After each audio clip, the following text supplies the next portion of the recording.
Hello, everybody. My name is Max, and welcome to our B2 First Speaking course.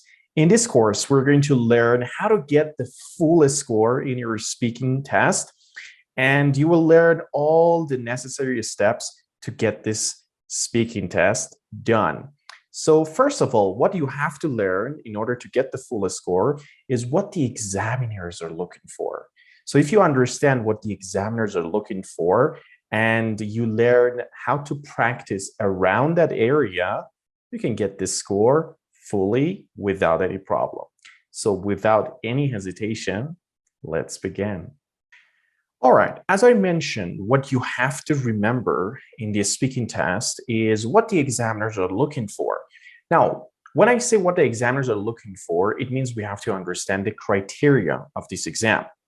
So whenever you learn what things you have to do in order to get the fullest score, definitely it's not going to be that difficult to just answer the questions. And in order to do that, we have to understand the criteria. And that's what we are going to do in this series of videos. We're going to work around these criteria. We're going to learn what we have to do in each part. And basically, what are these criteria, how the examiners are going to, let's say, give you score for each of them. And we're going to learn one by one. So let's start with the assessment scale. So as I mentioned, there's going to be, let's say, two examiners, as you know. And one examiner is the person who is going to ask you some questions, which we call them interlocutor. And there's going to be another person who is going to write some notes while you are talking with the interlocutor. So these two people, they're going to give you different scores based on what you're doing. So the first one who is taking some notes, that person is going to take a look at 4 different criteria, which I listed down here. We've got grammar and vocabulary, discourse management, pronunciation, interactive communication, and the last one, the last criteria is one thing which we call it a global achievement.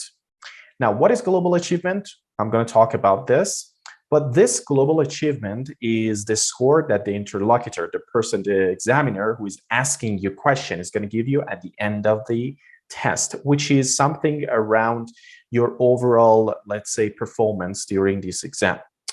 So let's start with the first 4 criteria, and let's see how we can get, let's say, for example, for a full score, and how is the scoring system works in this speaking test.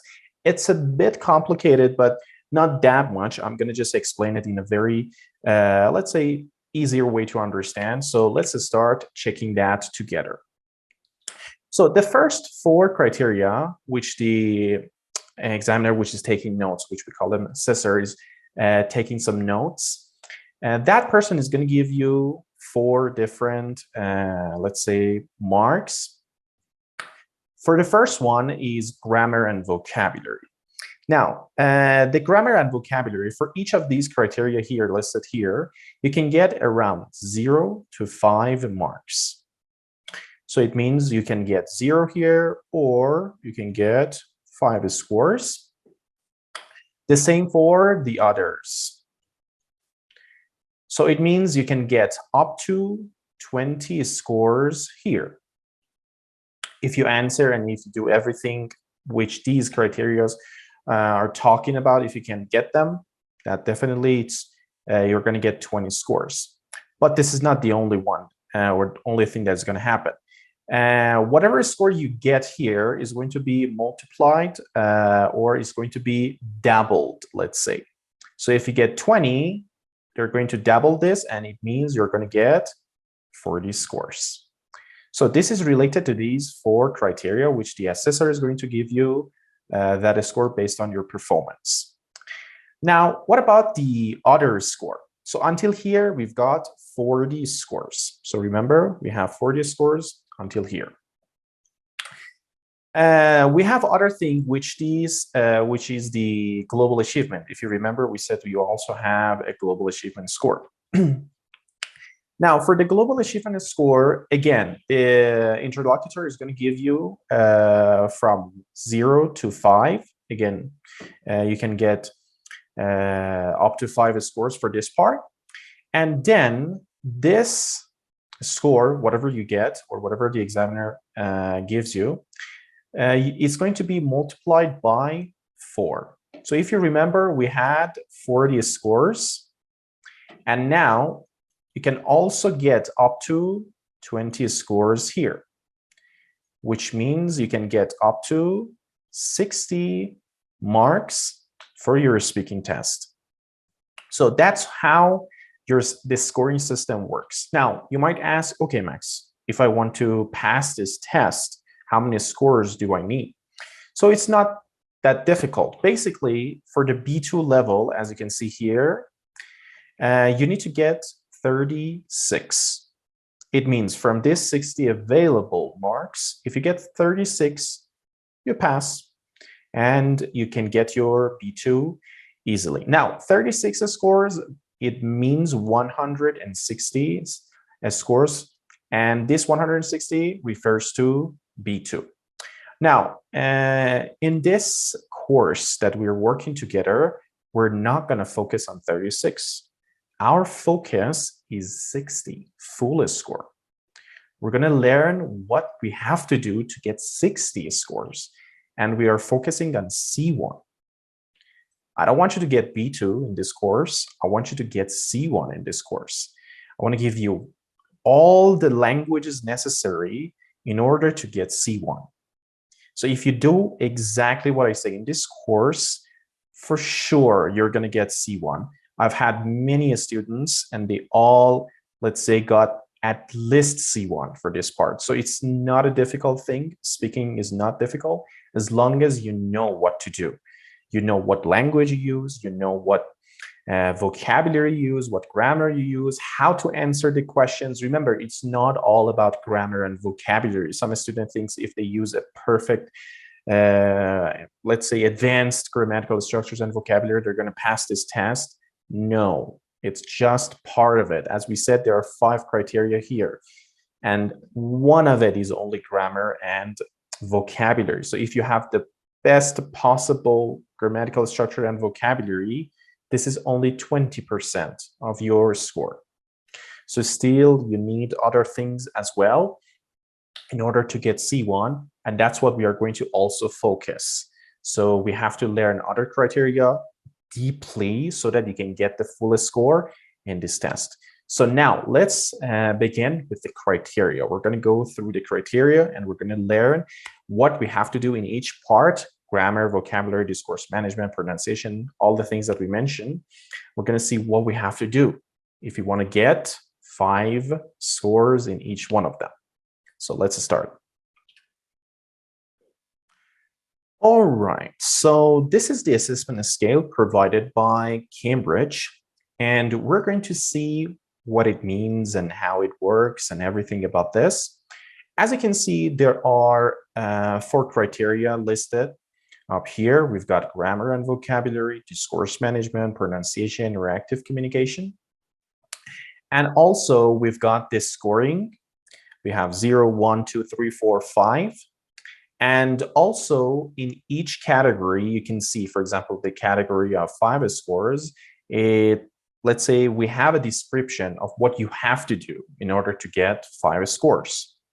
Now, as I mentioned, this course is focused on 5 scores. I don't want you to get 3 scores. I want you to get 5 scores in this course. I want you to get a very good score and be proud of yourself at the end of this course.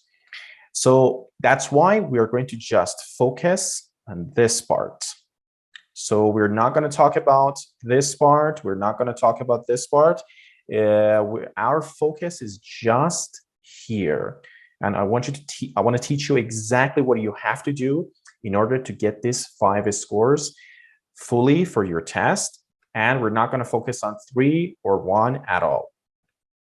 Now, in this video, we're going to focus on grammar and vocabulary.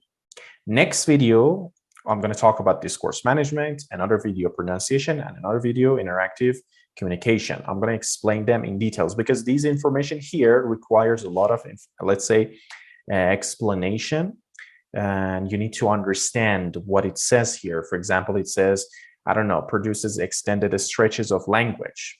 What does it mean? Or for example, it says using the complex grammatical forms. What does it mean?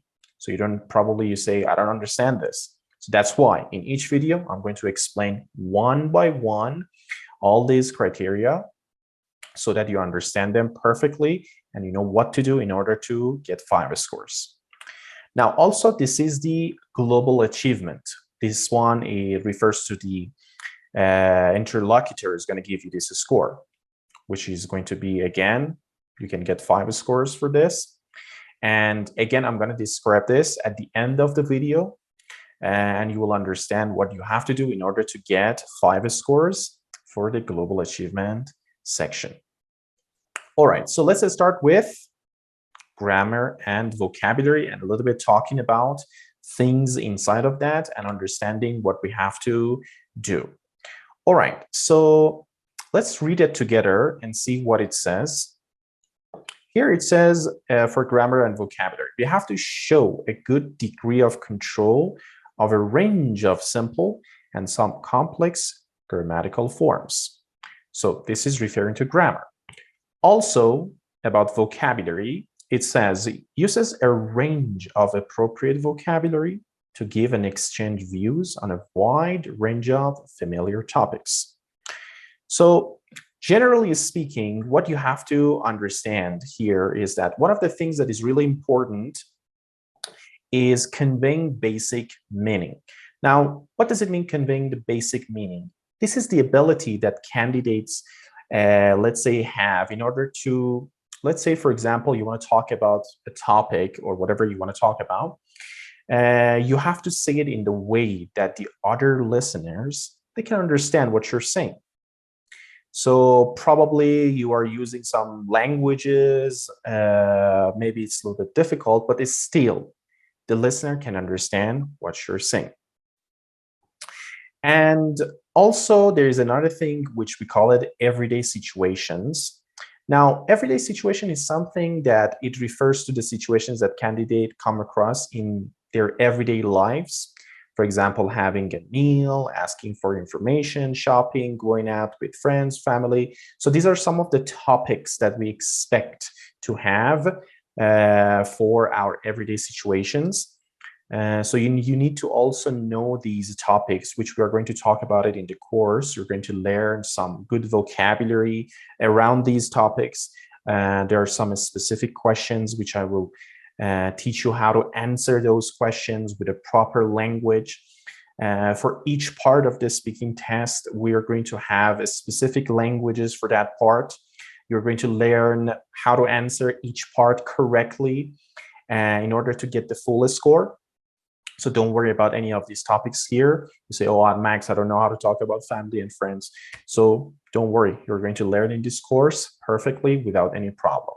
So these are the general information about the test, but a little bit is specific. Something else which you have to understand is familiar topics. Now, familiar topics are those topics that we expect to have, for example, some kind of experience about them. Like, for example, topics about your studies, topics about your city or your job, or these are some kind of familiar topics. Now, B2 exam is mostly related to familiar topics. Now, for the C1 level, we have more, let's say, unfamiliar topics, which usually you don't have much experience about them. They might ask you some questions, let's say about, for example, word problems, I don't know, money laundry, or some questions like this, which normally we don't have those conversations in our everyday life. But for the B2 level, which is this test, we, let's say 90–95% of the time, questions are around familiar topics. So the topics that you have some experience about.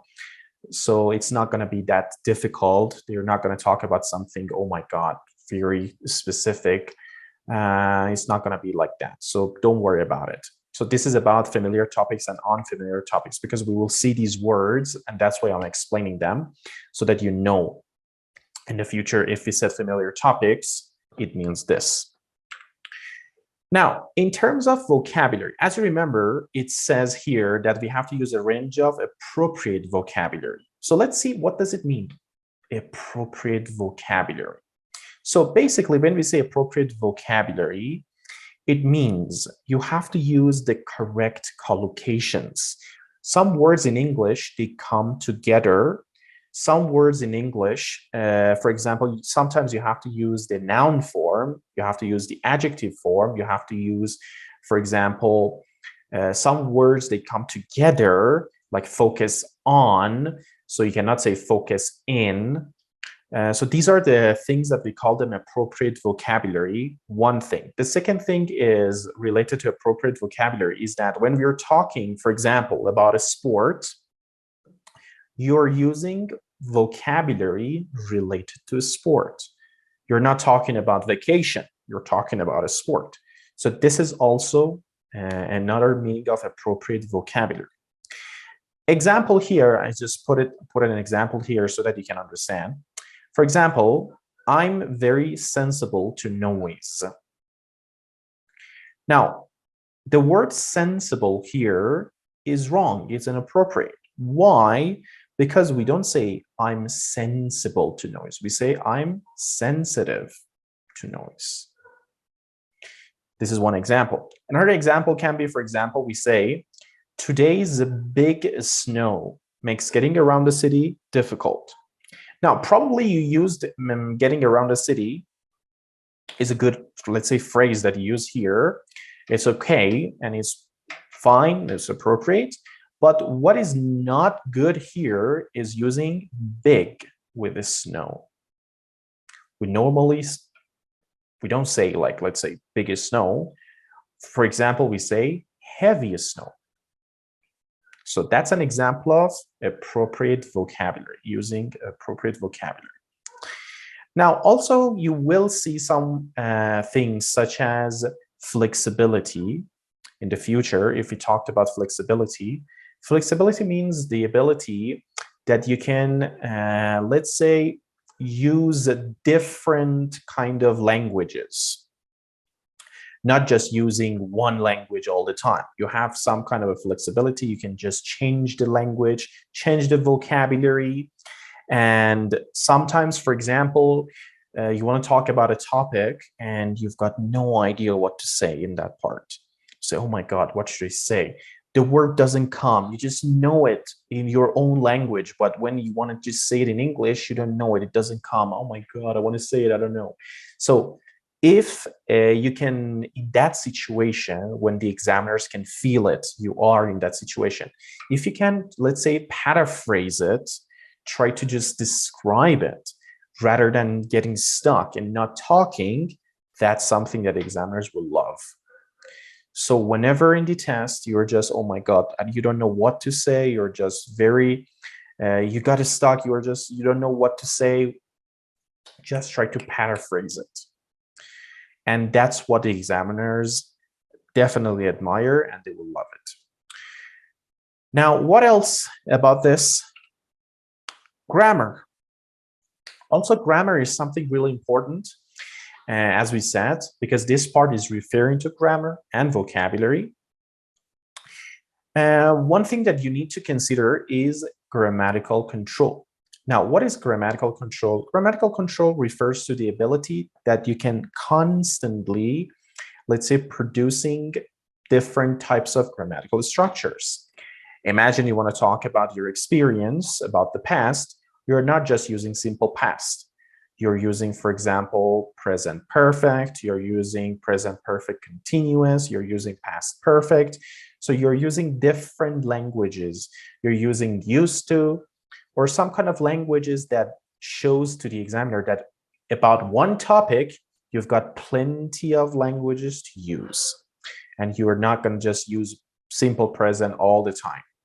So this is one thing which we call it grammatical control. And also, they look at how accurate that grammar is. Like, Are you using it correctly, or you're just not using it correctly and you're just saying it? But one thing that is really important is attempts at control. Now, I've got some students that sometimes were asking me, Max, I know this grammatical structures, but I'm really scared to use it during the exam because I feel like probably I'm just going to make a mistake. Should I use it? Should I try to use it?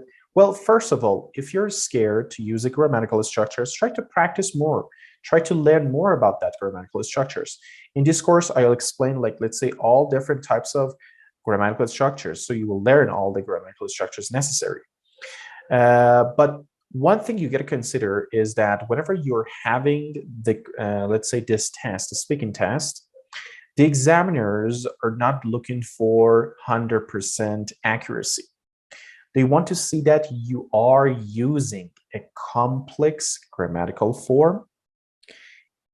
It might be, let's say, some part of it might be wrong, but as long as you can communicate and as long as the person can understand what you're saying with that complex grammar, you're not going to lose any points and you're going to get some points. And that's why I always try to say in my classes, please use complex grammatical structures.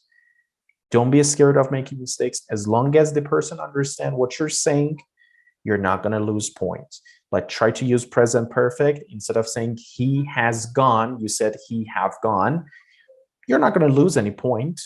Why? Because it is, I can still understand what you're saying, right? So that's what matters. And you just have to keep producing more complex grammatical structures. Of course, if you feel like you're making a mistake before the test, you can always record your voice and try to answer some of the questions and then listen to it to see whether you are making any grammatical mistakes or not. Basically, if you know the grammar, if you know what to say, but when you're talking, you cannot monetize, you cannot see what you're saying. So you can record your voice while you're answering some of the questions, and then you can just play it, listen to it, and see whether you are making any mistakes with that or not. If everything was fine, all right, try to work more and try to add more grammatical structures to your answer. But if you had some mistakes, write them down and go search for it. See why this, for example, I'm making this mistake. What's wrong with it? And easily with that way, you can just find your mistakes, you can see what grammatical, but you need to know the grammar, okay? If you don't know the grammar, you cannot find your mistake. So if you're using, for example, present perfect, you should know present perfect and then record your voice and see whether you're using it correctly or not. But if you don't know the grammar, so basically you cannot find your mistake. All right, so this is related to vocabulary and grammar. So basically, if you show a very good control, as we mentioned, and you can use a variety of simple and complex grammatical structures. Now, you might ask, Max, what are these complex grammatical structures? Well, basically, complex grammatical structures refer to those grammatical structures which they're a bit longer. For example, conditionals. For example, perfect tenses, passives, inversions. What else? Relative clauses. So these are some of the complex examples of complex grammatical structures, which you need to learn them and you need to use them. But don't worry, I'm going to teach you all of them. And you have a grammar course, basically, so that you can learn them and how to use them. A lot of examples there as well, which you can practice with them and you can learn them. So don't worry about that part. And also using a range of appropriate vocabulary, which we will talk about vocabulary as well. We will work on a lot of languages which you have to use. So you will learn what kind of languages you need to use in order to get the full score. And you need to give and exchange views on a wide range of familiar topics. So exchange views, which we're going to talk about this in the course in details, is how you can, for example, talk about something and you just move the conversation forward and try to just answer your partner's questions, ask your partner a question, and try to just let's say exchange some views in this part without any problem. All right, now in the next video, we're going to work on discourse management. We're going to learn everything about discourse management and how you can get the full score there. I'm going to explain all different things here so that you learn how to get 5 scores for discourse management. You see, vocabulary and grammar is not that big of a deal right now. You know what to do in grammar and vocabulary, but again, you need to learn and practice more on it, which we're going to talk about all different grammatical structures and vocabulary necessary for your speaking test. So have a great time. See you in the next video.